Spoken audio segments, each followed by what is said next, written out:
Boa noite, pessoal. Essa é a Live KGB, um serviço nada secreto do jornal Brasil Sem Medo. E hoje nós estamos muito contentes, porque vamos receber um convidado ilustre, o nosso querido professor Olavo de Carvalho. Tudo bem, professor? Como vai? Nada secreto Tudo do bem jornal aí? Brasil Sem Medo. E hoje nós estamos muito contentes, porque Eu estou ouvindo minha própria voz aqui, o eco da minha... Vocês estão ouvindo também? nosso querido professor Olavo de Carvalho. Como é que eu tiro esse eco? Tudo bem, professor? Tudo bom. Alguém está com o vídeo aberto aí. Sem medo. Eu aqui? E hoje nós estamos muito contentes, porque eu estou ouvindo minha própria voz. É lá no Olavo. O Olavo está com o navegador aberto e vendo o vídeo. Olavo, você tem que entrar no seu navegador onde está o vídeo aberto, o vídeo externo, e fechar. Fechou? Pronto, acabou. Tá tudo Beleza. bem. Vamos de novo. Vamos fazer de novo. Faz fazer de de novo. Tenha paciência. Recapitulando, voltando. Boa noite. Essa é a Live KGB, um serviço nada secreto do jornal Brasil Sem Medo. E hoje nós estamos muito contentes, porque recebemos o nosso querido professor Olavo de Carvalho. Tudo bem, Olavo? Tudo bem aqui. E aí, como é que tá? Tudo em paz. Grande alegria estar aqui. Alegria nossa, Olavo. Para conversar com o Olavo, nós temos aqui o Silvio Grimaldo, diretor de conteúdo do Brasil Sem Medo. Tudo bem, Silvio? Tudo certo? Tudo certo, Briguet. Boa noite, pessoal. Tudo bem com vocês? Boa noite, Olavo. Boa noite, buenas. Temos aqui também o homem mais perseguido do Brasil, daqueles que estão no território nacional. Porque, depois eu explico, o homem mais perseguido do Brasil, Bernardo Pires Kister. Tudo Boa bem, noite. Bernardo? Boa noite, Briguet, Silvio, Fábio, Olavo, boa noite, prazer estar aqui. Prazer ainda poder falar publicamente, né? Pois é, né? O Bernardo, ele é o homem mais perseguido do Brasil daqueles que estão no território nacional, porque fora do território nacional, o mais perseguido é o Olavo, né? É Então, que eu sou gordo demais, eu preciso de um país só para mim, deixa o Olavo lá nos Estados Unidos. E temos hoje um convidado especial também para conversar aqui com o professor Olavo, que é o nosso amigo, nosso querido repórter e escritor Fábio Gonçalves, do Brasil Sem Medo. Tudo bem, Fábio? Tudo bem, Paulo? Boa noite, pessoal. Boa noite, professor Olavo, Silvio, Kister. Buenas.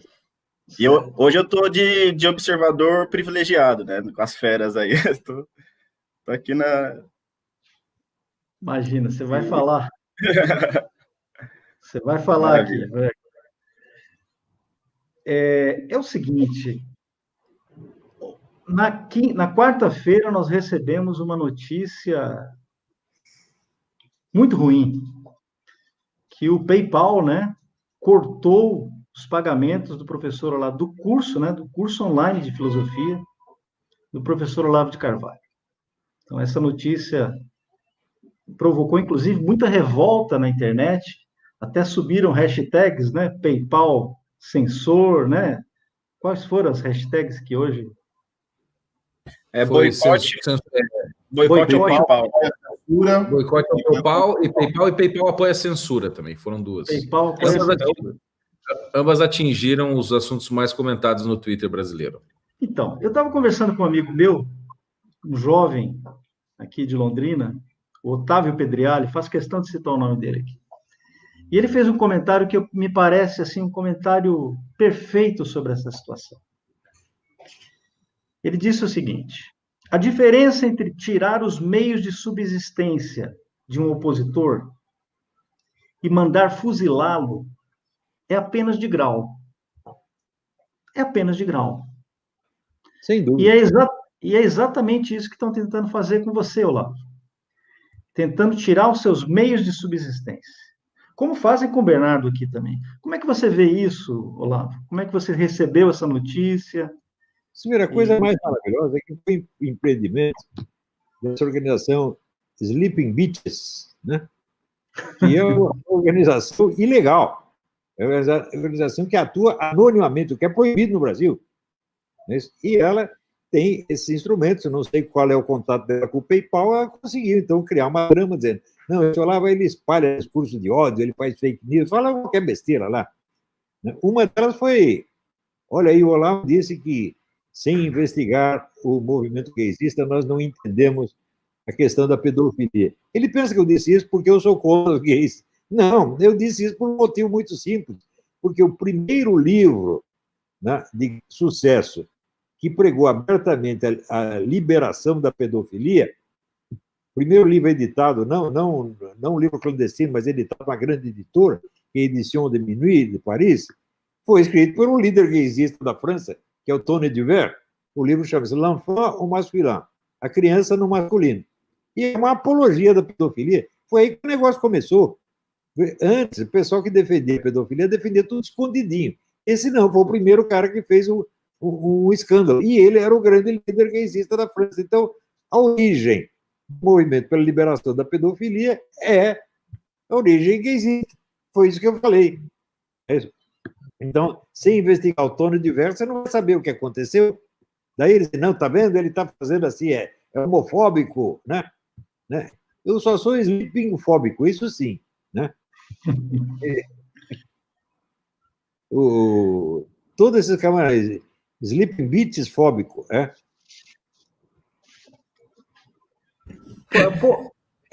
Pouco a pouco, Olavo, parece que o olavismo aqui no Brasil está se tornando o único crime do país. Sim, pouco claro.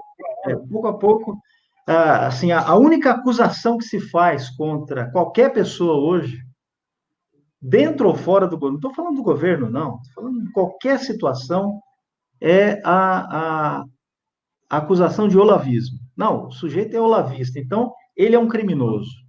Se ele é olavista, ele é um criminoso, né? Pedofilia pode matar as pessoas, você pode como? Né? O Felipe Feto pode ensinar crianças a falsificar documentos, não tem problema. Né? Quer dizer, isso era um crime no antigo Código Penal. O Código Penal foi abolido. Né? Agora, o único Código Penal que tem é a cabeça do Barroso, do Imorais, né, do Faquinha. Esses caras são, né, o Código Penal. Eles mandam em tudo. E agora, o pior é o seguinte, saiu o presidente dizendo que as Forças Armadas defendem a liberdade do brasileiro, o que, óbvio, é mentira. As Forças Armadas não defendeu a liberdade de ninguém. Ao contrário, no mesmo dia que a gente está vendo essa perseguição, aparece o vice-presidente, o senhor Mourão, trocando beijinho lá com o Aldo Rebelo, que é o homem do Foro em São Paulo. E mais ainda, isso é transmitido por uma emissora chamada FSB, o mesmo nome do Serviço Secreto Soviético, homenagem, pertencente a um sujeito que é um comunista histórico. Como a Força Armada nos protege, esses generais, eles estão cagando para nós. Eles querem saber o seguinte, de emprego público aumentar o seu orçamento doméstico. Nós nos sacrificamos para eleger o Bolsonaro, para apoiá-lo, para defendê-lo. Os generais não fizeram nada, absolutamente nada para defendê-lo. O que eles fizeram foi pedir emprego público e ele deu emprego público para todo mundo. Quer dizer, dobrou o orçamento doméstico de muito quanto é general, né? Tudo quanto é general. Então, eles estão lá instalados no governo, tá bom, eles não querem encrenca, não querem brigar com ninguém, tá certo? Só pode brigar comigo, assim, juntar. Eles são valentes para juntar 1000 contra 1. Ô, rapaz, os generais se sentem tão heróicos, né? Sai um, grita pro outro, vamos lá combater o lado que é selva! Tá? Pô, que gente é essa? Que gente vai grotesca, ridícula. Vocês são ridículos, os generais de merda. Hein? Se tivesse guerra com a Venezuela acaba com o Brasil em 5 minutos, porra. Cuba, então, nem se fala. Mas o exército brasileiro perde o exército cubano, estão brincando.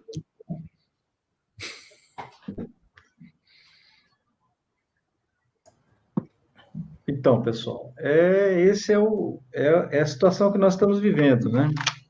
O olavismo transformado em único crime hoje no país. E você tem uma divisão, que é aquela divisão, os sites de desinformação e os sites de jornalismo profissional. Essa é a divisão que está sendo feita, né? E isso é, na verdade, um pretexto para censura, né? Aqueles sites, como o BSM, por exemplo, que tiver marcado com estrela amarela do site de desinformação, site de fake news, né? Ele passa a ser alvo de censura. E hoje nós estamos vendo a censura sendo praticada diariamente no Brasil. Olha aqui, eu pego esse seu Barroso e o acuso de fake news.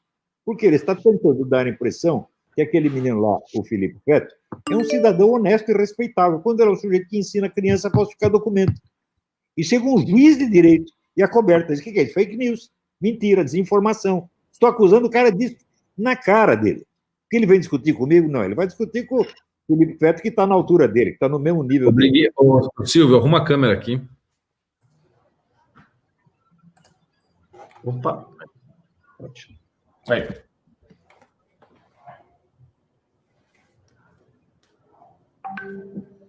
Você estava falando do Barroso, né? Do Borroso. Barroso, é. Então. Então, Ele próprio. quem introduziu essa expressão fake news no Brasil foi o Christian de Rosa, num livro cujo título é Fake News. E esse livro era a respeito da grande mídia, quer dizer, mostrou que a grande mídia era uma indústria de fake news. Daí os caras pegaram o termo e começaram a usar contra nós, só que até agora não mostraram uma única fake news, nem muito menos desinformação. Agora, eles são especialistas em corromper a linguagem. Então, eles usam a palavra desinformação para designar qualquer erro acidental que você tenha cometido, né, com alguma imprecisão. Eles chamam isso de desinformação. Quando é claro que não é desinformação, desinformação é uma operação de engenharia psicológica, feita com uma certa constância e por muitas pessoas ao mesmo tempo, para induzir uma população inteira em erro, ou um governo em erro. E isso são o que os caras fazem. O seu Barroso vive de desinformação. Ele já foi advogado do PT, do Zé Dirceu, tá certo? Ele está enganando todo mundo faz muito tempo. Quer dizer, esse é um especialista em desinformação. Todos os juízes do STF, praticamente todos são assim, tá certo? São mentirosos profissionais, né?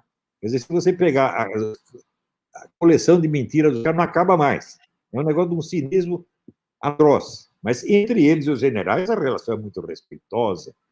Porque esse pessoal não está interessado, na verdade, eles estão interessados nas aparências do cerimonial. É só isso. Isso é um teatrinho grotesco. Todos eles. Eu vi essa cerimônia de nomeação de novos generais.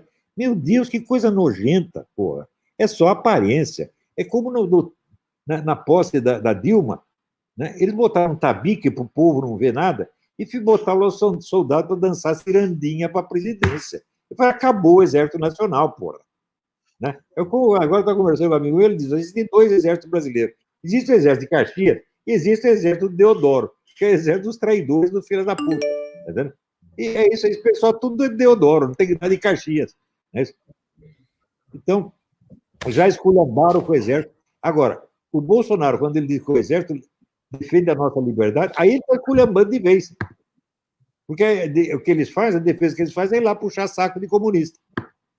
Veja, eu tive debates com milicos nos anos 90, quando eles propunham o negócio da criação do Ministério da Defesa. E eu disse: vocês façam esse ministério, vocês vão acabar batendo continência para comunista. Bom, teve 5 ministros da Defesa pertencentes ao Foro de São Paulo. E daí vinha o general Vilas Boas e ainda dizia: as nossas concepções de defesa são as mesmas do senhor ministro Aldo Rebelo. Ou seja, as concepções de defesa da pátria brasileira são as mesmas da pátria grande, do Chávez e Maduro, defendido pelo Foro de São Paulo. O que é isso? Né? Daí eu reclamei alguma coisa, esse general Vilas Boas escreveu uma série de insultos contra mim e eu respondi o seguinte: não vou responder porque o general está muito doente e eu não vou fazer isso. Eu acho muito feio esses generais que na época estavam atuando se esconderem por trás de um homem que está doente. Então não vou responder nada. Sabe o que fizeram? Eles fizeram desagravo ao general porque eu o ofendi, o chamei de doente. Eles estão sujeito que está lá na cadeira de roda, não pode mover os braços. Eu digo que ele está doente e isso é ofensa, precisa de um desagravo. Então você vê, isso é tudo teatro, é um fingimento.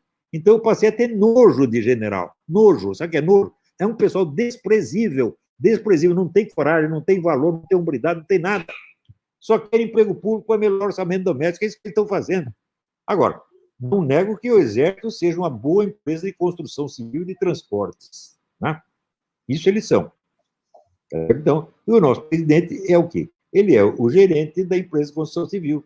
E pronto, ele não tem autoridade nenhuma, ninguém o respeita, ninguém o obedece, E ele aceita essa posição humilhante. E ainda, né, fica puxando o saco dos generais, dizendo que os generais defendem a nossa liberdade, quando, ao contrário, estão ajudando a oprimir nós.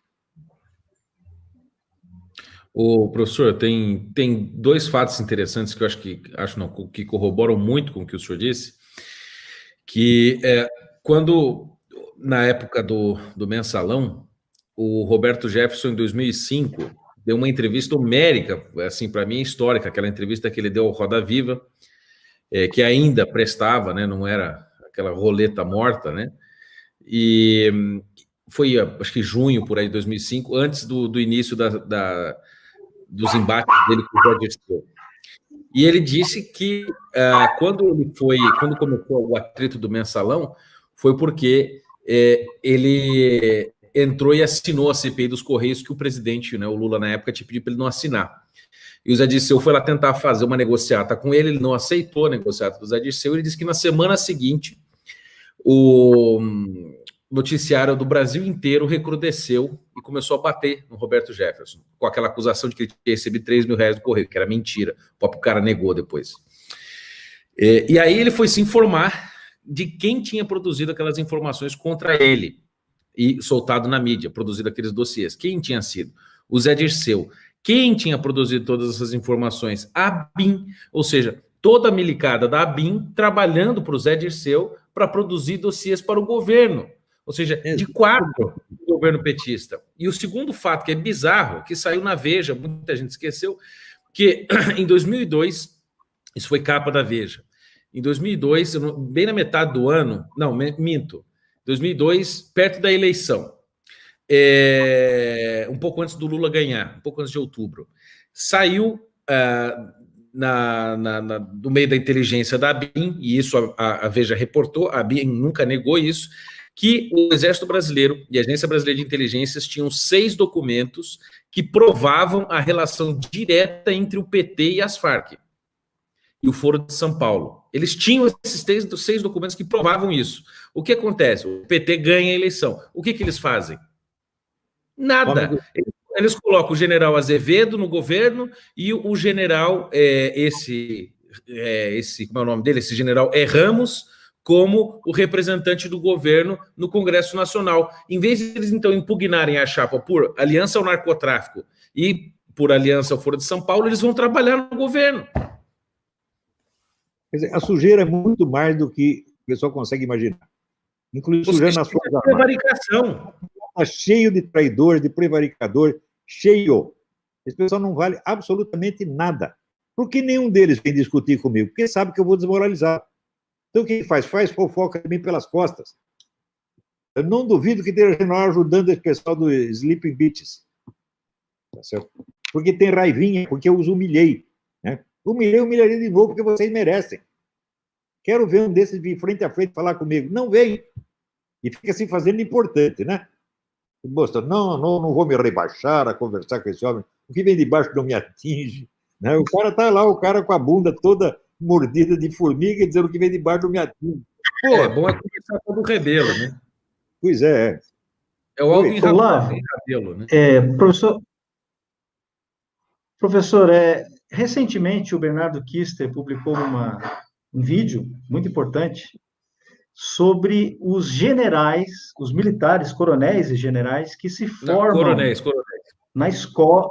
Coronéis, né? São coronéis que se formam nas universidades chinesas, na Universidade do Exército do Mao Tse-tung, né? E eles lá fazendo formação, se orgulham e mostram isso com muito orgulho. Como é que o senhor vê essa relação entre... Foi publicado no site do Exército. Sim, foi publicado no site do Ministério da Defesa, exato. O nosso Saiu isso. General, não fiz dizendo que o Brasil tem que casar com a China. E do casamento do Brasil com a China, né, é o casamento da formiguinha com o elefante, pô. Né? Vai ser um negócio perigosíssimo. É a destruição total da soberania nacional. E ele sabe disso. E é isso que ele quer, meu Deus. Esse pessoal trabalha para a China. Você veja, antes da China entrar na jogada, o pessoal comunista já tinha uma central de coordenação de contatos militares com sede na Unicamp, chefiada pelo famoso Martim de Moraes, que estuda esse assunto militar brasileiro há 50 anos. Enquanto isso, o pessoal da direita, liberais, etc., não fazia nada para contactar os militares. Um dia eu estava tentando convencer o pessoal do Instituto Liberal que eles tinham que se aproximar dos militares, botar umas ideias mais certas na cabeça deles. No dia que eu estou explicando isso, aparece o presidente do Instituto Liberal, o professor Og Leme, sobe no palco e prega o fim das Forças Armadas. Daí acabou. Então não dá, porra. É muito burrice de um lado, muita desonestidade do outro. Então, assim não vai. Agora, eu não duvido que esse pessoal comunista tenha o controle ideológico de uma infinidade de generais. Por que eu digo isso? Eu passei a década de 90 fazendo conferência para generais. E eu vi cenas, por exemplo, quando o Lula foi se apresentar ali no auditório do Clube da Aeronáutica, no Rio de Janeiro. Eu estava hospedado no hotel do Clube da Aeronáutica. E eu desci, estava saindo aí na hora que o Lula chegou. E eu vi ali 800 oficiais das Forças Armadas puxando o saco do Lula. Por quê? Eles estavam descontentes com o FHC, porque o FHC tinha diminuído o orçamento militar, então eles se apegaram ao Lula. Mas vê, gente, porra! Quer dizer, eles não percebem que o FHC e Lula estão combinados por trás? Não sabem, porque não sabe bosta nenhuma. Né? Então, outra coisa que eu vi, o presidente do Clube Militar, general Hélio Ibiapina, que é um cara que a vida inteira os comunistas tinham falado horrores dele. Ele estava lá, e o sonho dele era entrar em acordo com o jornal A Hora do Povo. Aquele jornal que dava manchete assim, Stalin foi o maior democrata do século. Era esse cara que o general ia puxar o saco. Outra coisa, o general Meira Matos, estava lá, ele com um bando de oficiais esquerdistas que faziam até um semanário. Certo? E o negócio deles era simplesmente derrubar, né, a direita. Pronto, é isso que eles estavam fazendo. Então, você acha que esses caras tinham alguma consciência do que se passa? Não, não tinha. O meu amigo o general Sérgio Coutinho, que escreveu 2 livros importantes sobre a estratégia gramsciana no Brasil, ele morreu amargurado porque os colegas dele não ligavam nada. Eles só queriam saber de jogar ping-pong e melhorar o orçamento doméstico e puxar o saco do Lula e puxar o saco da Hora do Povo. É assim por diante, pô. Aqui é traçado, esse você implanta. E esse aqui você põe na... Mas, Olavo, quais são as raízes... Quem está falando? Alô? É a mulher do Olavo? que está dando bronca nele?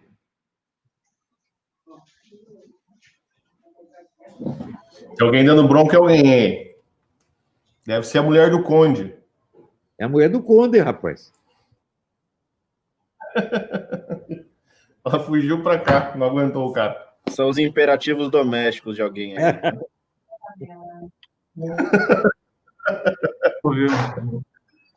Fala, Brigueiro. Tá Silvio, eu sem estou a... na tela de novo. Acho que... Eu queria fazer uma pergunta para o Olavo. Seguinte, Olavo, quais são as origens históricas dessa aproximação dos militares brasileiros com os comunistas? Isso é do governo Geisel ou vem de antes? Não, eu acho que isso vem de muito antes. Porque os militares gostam de alardear que eles salvaram o Brasil do comunismo em 1964. Isso é mentira sórdida. Quer dizer, os comunistas espalharam um monte de mentira sórdida contra os militares espalharam outras mentiras sórdidas a favor deles mesmos. Eles não salvaram o Brasil do comunismo, merda nenhuma. Quem salvou o Brasil do comunismo foi a direita civil. A direita civil estava combatendo lá o governo João Goulart, que era um governo de comunistas, e que já estavam quase derrubando o cara. No último momento, os militares entraram na história, tá certo? E tomaram o poder, prometendo eleições em 6 meses. Depois cancelaram eleições e ficaram 20 anos no poder sem eleição. Quer dizer, eles traíram o povo, meu Deus do céu. E você pensa que eles combateram o comunismo? Não, eles combateram a guerrilha, que é guerrilha armada. Agora, a direita a esquerda desarmada, que era o antigo PCB, eles ajudaram o tempo todo. Eu já contei essa história esses dias. O falecido Enio Silveira, que era o chefe dono da maior editora comunista do Brasil, Editora Civilização Brasileira, umas semanas de morrer, com todo o peso que as palavras dos moribundos têm, me disse, olha, minha editora só sobreviveu graças à ajuda do governo militar. Foi assim. Você veja o seguinte, foi durante o governo militar que os comunistas tomaram posse da mídia inteira, de todas as universidades, das artes e espetáculos, e excluíram toda a direita. como os generais estavam ajudando a excluir a direita da política, excluíram a Adhemar de Barros, excluíram o Carlos Lacerda, tá certo? Você vê, tinha a revista filosófica da direita, que chamava, agora até esqueci o nome, esqueci o nome, Convívio. Convívio. Até hoje, artigos publicados na Convívio não valem para currículo universitário. Quem fez isso? O governo militar, enquanto reconhecia para currículo universitário toda a revista de esquerda. O que é isso, porra? Daí, quando o general Geisel dizia, eu não sou infenso às ideias da esquerda, não, você é infenso às ideias da direita. Por que você acha que, quando terminou o governo militar, a única força política que restava eram os comunistas? Os generais fizeram isso. Os generais nos traíram, porra. Né? Estão traindo o Brasil há muito tempo. E tem gente que ainda confia neles, pessoal. Acredita no fetiche da intervenção militar. Eu digo, olha, você vê os caras dançando cirandinha lá para Dilma, escondido do povo, e você vai confiar nessa gente? Você está doido. Né? Olha, veja, eu defendi muito as Forças Armadas na mídia. Na verdade, eu era o único jornalista brasileiro que defendia a honra das Forças Armadas. E, por isso, perdi todos os meus empregos na mídia. Tá? Mas, hoje, eu vejo que eu confiei demais nessa gente. Eu hoje me arrependo, eu errei. Claro, tem que defendê-los contra os comunistas. É verdade. E que os comunistas diziam a respeito deles era mentira. Né? Mas eles também mentiam a seu próprio favor. Então, nós temos que escolher entre duas mentiras. Você tem a mentira comunista e tem a mentira militar. É assim que se faz história no Brasil? Quer dizer, tudo uma questão de tomar partido, defender a sua turminha? É o conceito do Alcebiades, né? O que é a justiça? A justiça é ajudar os amigos e ferrar com os inimigos. Está lá no Platão, no diálogo. Eles perguntam para o Alcebiades que é um cara ricaço, ele diz isso, justiça é favorecer os amigos e ferrar com os inimigos. Então, será que é assim que nós vamos... Isso é que é justiça, isso que é ciência, isso que é verdade no Brasil? Essa merda tem que acabar, porra. Nós temos que começar a ser sinceros e dizer a verdade. E quando o erro foi nosso, você tem que confessar. Eu confesso o erro que eu fiz no começo da minha vida. Eu ajudei os comunistas a montar o seu esquema de poder na mídia. Ajudei pra caralho. Todo dia mesmo me lembrei. Botei muita gente dentro do comunismo, inclusive meu amigo Sérgio Sister, que entrou, foi pra guerrilha e morreu. Eu digo, eu tenho culpa disso. Não foi eu que matei ele, mas ajudei ele a morrer. É isso. A gente tem que confessar. Esse milico, enquanto eles não confessarem que eles ajudaram os comunistas, fingindo livrar o Brasil do comunismo, enquanto eles não confessarem a verdade, não confio mais neles, não. Briguet, essas raízes aí da relação entre as Forças Armadas brasileiras e o Partido Comunista, elas são históricas e elas vêm de antes da fundação do Partido Comunista. Na verdade, a maneira como eu vejo, elas estão na base do problema todo da República, justamente essa relação entre comunistas e militares. Quem estudou essa história, tintim por tintim, do lado de lá, foi como o Olavo falou, o Quartinho de Moraes. Tem 3 livrinhos aqui que todo mundo precisa ler para entender isso aí. É isso mesmo. A Esquerda Militar no Brasil. Isso.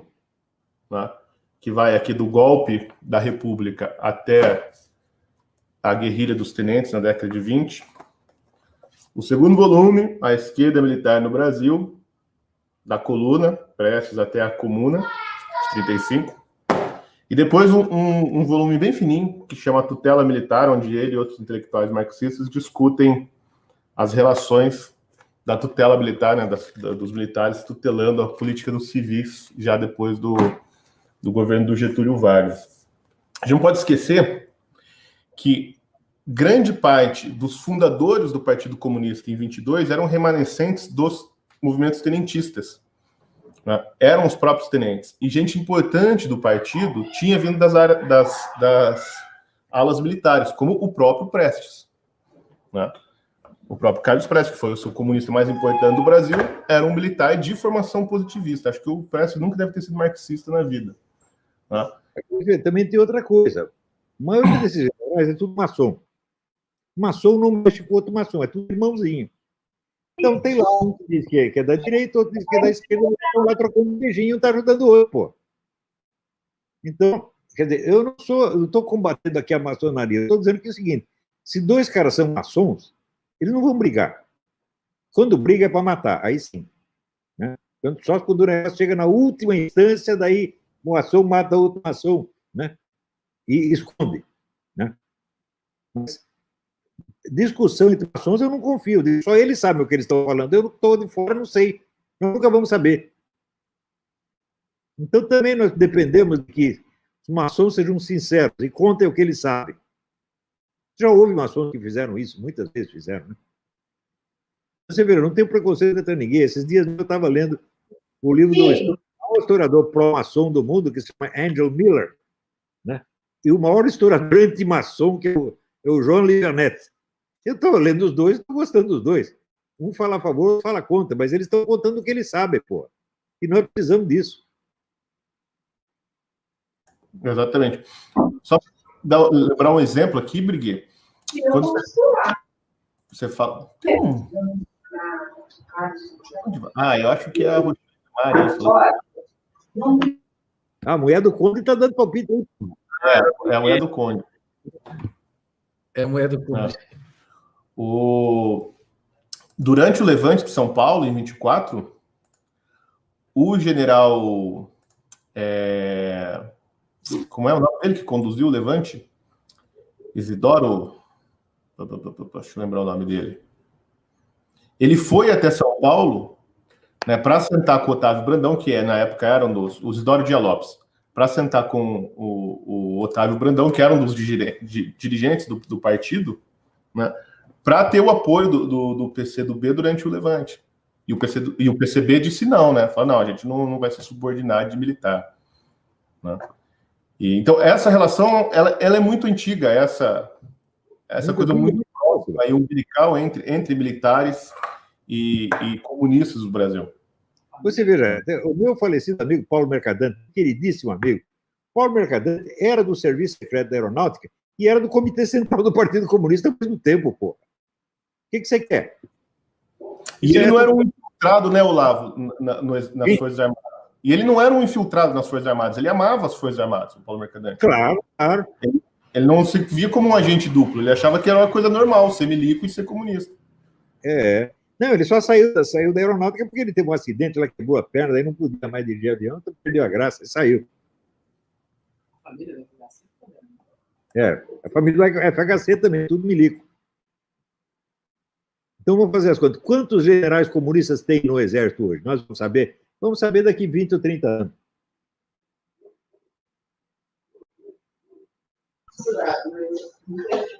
Eu queria fazer agora uma observação, até chamar o Fábio Gonçalves para falar um pouco sobre isso também. Voltando à questão da perseguição ao Olavo, né? Essa perseguição, essa tentativa de censurar, de tirar os meios de subsistência do Olavo, ou seja, de anular, né? De transformar o Olavo numa não pessoa, que é isso que se tenta fazer com o Olavo, o que se tenta fazer com o Bernardo também, né? Com outros no Brasil, né? Oswaldo Eustáquio, né? E outros, a Sarah Winter, né? Todas essas pessoas estão sendo anuladas, né? Estão se transformando em não pessoas. A gente fica se perguntando por quê, né? Por que um escritor oferece um risco tamanho ao estamento político, ao estamento burocrático brasileiro? E aí eu me lembrei do Solzhenitsyn, né? Solzhenitsyn. Quer dizer, o homem que mais ameaçou, que conseguiu desestruturar completamente o poder soviético. Um homem, apenas um homem. Então, eu queria falar sobre esse papel do escritor, Fábio, que as pessoas não levam em conta, né? A força que tem o escritor diante de uma situação dessas. Como é que você vê essa questão toda, essa perseguição ao Olavo? Isso não é por acaso, não é, Fábio? Não, eles sabem que o coração da coisa é o Olavo, né? Assim, que o centro da coisa é ali, né? E que se eles querem de fato, porque assim, destruir o Bolsonaro, né, você tem um efeito político imediato, né? Depois vem outro. A questão é destruir o núcleo da coisa. E eles sabem que o núcleo da coisa são as ideias do que o professor Olavo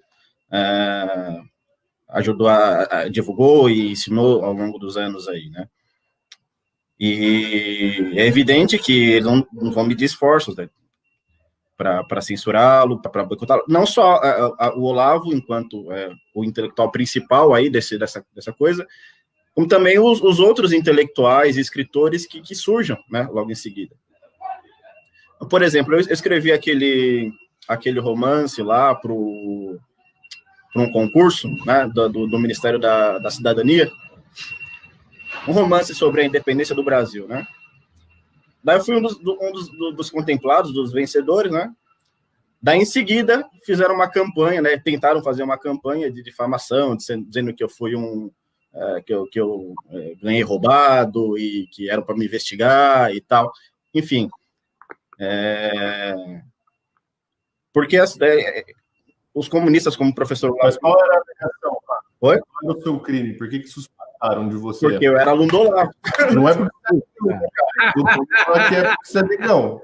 Não, o que o cara fez? O cara é aluno do Olavo, então ele deve ter ganhado roubado. Não, é maior o crime. Se é do Ministério da Cidadania, então o Olavo ligou para o Bolsonaro, que ligou para o ministro da Cidadania, que mandou dar o prêmio para você, só pode. É evidente, né? É evidente, né? Eu nem sabia que ele tinha ganho, estou sabendo agora. Então, mas é o que eu falei no começo. O único crime do Brasil é o olavismo. Agora, tem uma coisa. Já Deixa eu explicar um negócio. Outro dia o cara me comparou com o Gustavo Corsão. Eu falei, não, eu tenho a maior prestação pelo Gustavo Corsão, mas eu sou totalmente diferente dele. E expliquei. Agora me compararam com o Solzhenitsyn. Falaram, não tem nada que ver. Pelo seguinte, o combate do Solzhenitsyn foi contra uma ideologia política. O meu não foi. A minha briga com esses caras não é política. Você acha que é por motivos políticos que eles estão contra mim? Não, meu filho, é por inveja, complexo de inferioridade. Esse Borroso tem complexo de inferioridade porque ele é inferior. O Mourão tem complexo de inferioridade porque é inferior. Todos esses é uma inveja filha da puta. Eles têm ódio do seu bom escritor, tem que morrer, porque eles nunca serão nada e sabem que nunca serão nada. Eles são os seus postos. Tira o posto, o cara não é nada. Eu não tenho posto nenhum. O que eu sou? Qual é meu posto? Meu posto é ser o Olavo de Carvalho, meu posto é ser o autor desse livro. Meu posto é feito se constitui daquilo que eu fiz, não daquele que fizeram para mim, não do lugar onde me botaram. E esses caras, tirando o lugar, não são nada. Né? Tira aí o posto do Mourão, o que ele é? Ele não é nada. Tira o posto do Borroso, ele não é nada. E eles têm um complexo de inferioridade, um ódio sem fim. Isso não é... Veja, esse ódio à inteligência não é de hoje no Brasil. Qualquer camarada que é um pouco mais capaz do que os outros, faz o possível para destruir. Como fizeram com o Mário Ferreira, porra. Né? Viram, o que fizeram com o Otto Maria Carpo? Descobriram que o homem era um gênio, então começaram a usar ele para fazer artiguinho político para favorecer comunista. Ele passou os últimos anos da vida dele, ele não escrevia mais nada de literatura, só aqueles artiguinhos de merda, que hoje a gente sabe que todo aquilo era feito com material que os comunistas davam para ele. Como aquela famosa história, artigo da Operação Thomas Mann, que era, né? Thomas Mann era um funcionário americano. Hoje nós sabemos que tudo aquilo foi inventado pelos comunistas. E o Carpo se rebaixou, ele era o maior historiador da literatura do mundo, ele se rebaixou para manter o seu emprego, ele se rebaixou a escrever essa merdinha para comunista, ele dependia dos comunistas para o emprego. O Brasil faz assim, tem que rebaixar tudo, tem que esculhambar tudo, tá certo? Você vê, quando eu comecei a estudar as obras do Mário Ferreira, eu comecei a procurar os antigos alunos dele, para ver se me ajudavam a promover. Todo mundo escondia o Mário Ferreira. Eles subiram na vida graças ao Mário Ferreira, com o que ele ensinou para eles. Eles queriam esconder o cara, para não mostrar que o cara tinha muito mais mérito que eles. Tinha um padre em Santos, que foi colega dele, conhecia bem o Mário. Ô, padre, vamos fazer aqui um trabalho sobre o Mário Ferreira dos Santos. O Mário, aquele comentarista de Nietzsche, o comentarista de Nietzsche, o caralho, padre. O homem é um grande filósofo, ele foi comentarista de Nietzsche na juventude. Depois construiu uma obra majestosa que deixava Nietzsche no chinelo. Mas o padre queria rebaixar o cara. O outro, então, também. Um dia eu vou falar com o cara, mas o Mário... Ela disse, o Mário tinha aquele negócio esotérico. Eu falei, você não tem? Você é maçom? Que caralho de maçonaria é essa que você frequenta que não é esotérica? Porra! Quer dizer, fica se fazendo importante para rebaixar o gênio. Não pode ser gênio no Brasil, porra. Você vê, aqui nos Estados Unidos, quando a pessoa vai para frente, todo mundo te cumprimenta. No Brasil, todo mundo quer matar você, porra. É assim. Então, a inveja é uma das grandes instituições nacionais. Então, o meu conflito com esses funcionários, e generais e juízes, não é ideológico, de jeito nenhum. É um conflito humano. Né? Porque eu realmente sou muito mais capaz do que eles. Eles não têm capacidade sequer de seguir os meus ensinamentos. Não têm capacidade para ser meu aluno. Digo isso ao Mourão. Você não tem capacidade para ser meu aluno. Você não tem capacidade para seguir o meu curso. E fica aí se fazendo importante. Por quê? Porque você tem as medalhinhas, tem o cargo. Né? Tira o cargo, você não é nada. Eu não preciso de cargo nenhum, pô. Né? Meu cargo é o quê? Eu chamo o seu Olavo de Carvalho, é o que eu sou. Eu sempre fui, já nasci assim. Né? O sucesso no Brasil é um insulto pessoal, né? Isso o Tom Jobim... É um insulto pessoal, é insulto pessoal. Não só o sucesso da capacidade. Você não pode nem fazer sucesso. Se eles descobrem que você tem capacidade, eles já querem liquidar você. Como Professor, sucesso, né? E o que eu vejo também que incomoda muitas pessoas é que o senhor não só é essa personalidade independente, com força e autonomia para sobreviver, tanto dentro quanto fora do sistema, porque o senhor sobreviveu nas grandes redações, né, trabalhou no Globo e tudo mais, depois que eles te chutaram, o senhor ficou maior ainda. Né? Quando percebe que você tem capacidade, você está ferrado. Em geral, não percebe. O Murilo Felisberto, que foi diretor do Jornal da Tarde quando eu trabalhava lá, um dia ele encontrou o nosso amigo comum, Zé Carlos Baravil, e falou: Baravil, eu sou um decadente. Por quê? Né? Todo mundo sabe que você é um cara de muito talento. Tá? Não, eu sou uma besta quadrada. Está lá no Jornal da Tarde, eu estava do lado de um gênio e não percebi. Era eu. Quer dizer, ele não fez nada de mal contra mim porque ele não percebeu que eu tinha alguma capacidade. Se percebesse, eu estava ferrado. E sempre foi assim. Então, e aí o senhor tem essa personalidade que o senhor mesmo desenvolveu, com muito esforço, e o que essa gente não suporta é que o senhor está conseguindo reproduzir esse modelo com seus alunos, o senhor está dando independência. Claro, né? Tem aquele famoso texto que o senhor falou. Inteligência, não, ele queria criar um movimento conservador. Um movimento conservador, caralho. Eu queria criar uma pleiade de gênios e estou criando. Está aí esse menino de Fábio Gonçalves, você já leu o que esse cara escreve? É maravilhoso, porra. Né? Eu botei ele para frente e ele está indo muito bem. Essa semente que eu plantei cresceu, virou o Fábio Gonçalves, tem muita gente mais. Vocês todos são exemplos disso, pô. E tem mais gente, o pessoal do Instituto Borborema, tem o Ronald Robson, tem o Fábio Salgado de Carvalho. Estou muito orgulhoso dos meus alunos, porra. Quer dizer, eu sou um professor de sucesso. O professor não vira sucesso pelo dinheiro que ele ganhou, mas pelo número de alunos, né, que ele ajudou a criar. Estou muito satisfeito com isso, não só com a minha obra escrita e falada, mas com a obra humana, com o número de alunos. Que universidade brasileira conseguiu fazer isso, meu Deus do céu? Que universidade brasileira criou uma pleiade de gênero como eu criei? Essa universidade custa um dinheiro maluco. Eu dou o curso de filosofia mais barato do mundo e está funcionando. Por quê? Porque eu estou trabalhando com sinceridade. Eu estou fazendo o que eu queria fazer. Eu não estou fazendo uma coisa e fingindo outra. Né? E todo mundo que está metido na educação brasileira é tudo fingidor. É tudo ator. É tudo pantomima. Né? Deixa eu só dar um recado aqui. O Olavo falou do curso, né? Falou, fica mais barato e tal. Tem muita gente perguntando qual é que fica o COF agora, o seminário de filosofia, por causa da história do PayPal.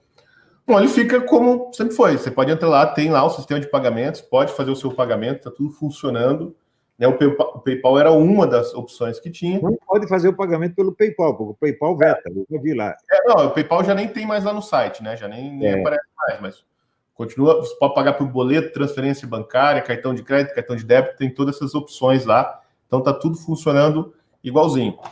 Então, inscrevam-se no Seminário de Filosofia se você não é aluno do Olavo, que é o melhor investimento que você pode fazer na sua vida. E o segundo melhor é assinar o Brasil Sem Medo. Essa live é para o Brasil Sem Medo, né, o maior jornal conservador do Brasil. Então, você entra lá, brasilsemmedo.com, faça a sua assinatura, né, é R$290 a anuidade, e você vai ter uma série de informações legais lá, inclusive poder ler os textos do Fábio Gonçalves, que a gente só publica lá. Adoro os textos de mim. O cara é bom. Eu falo o seguinte, o Brasil Sem Medo é o maior jornal conservador do Brasil e o menor também.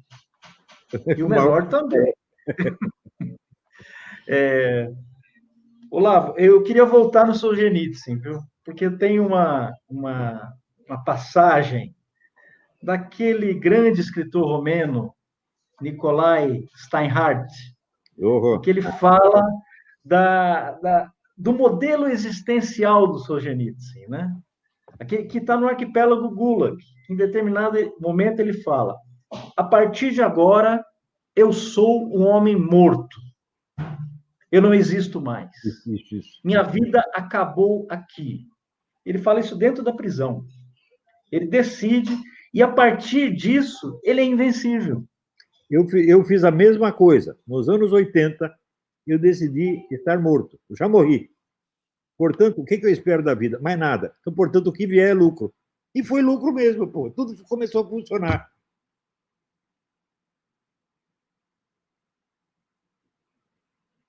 Então, os caras assim, quiser me matar, pode matar. O que eu tinha que escrever, já escrevi. Né? Depois de morto, eu vou assombrar as suas noites muito mais do que assombro agora. Eu tenho um monte de livro que eu escrevi que não foi publicado ainda.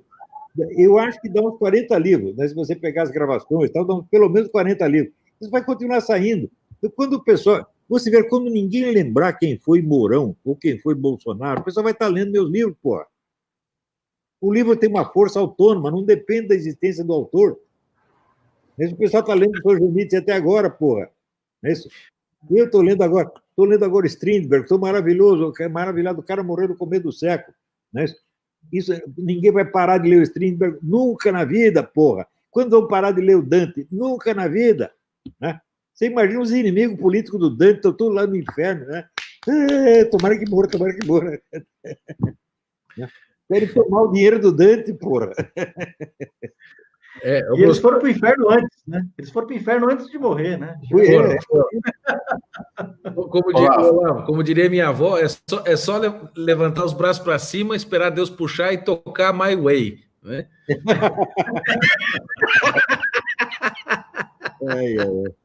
O Felipe Neto falou no Twitter dele assim, professor, é melhor a gente fazer alguma coisa com o Olavo, porque senão daqui 10 anos o Olavo vai dominar o Brasil. Eu falei, você já tomou no cu já, meu querido. O cara só está 10 anos atrasado.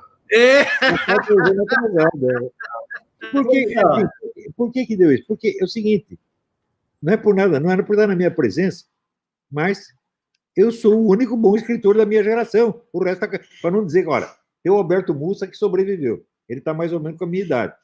Escreveu livros excelentes, mas são romances, né? Então, o escritor, assim, ensaísta, filósofo, sobrou eu, porra.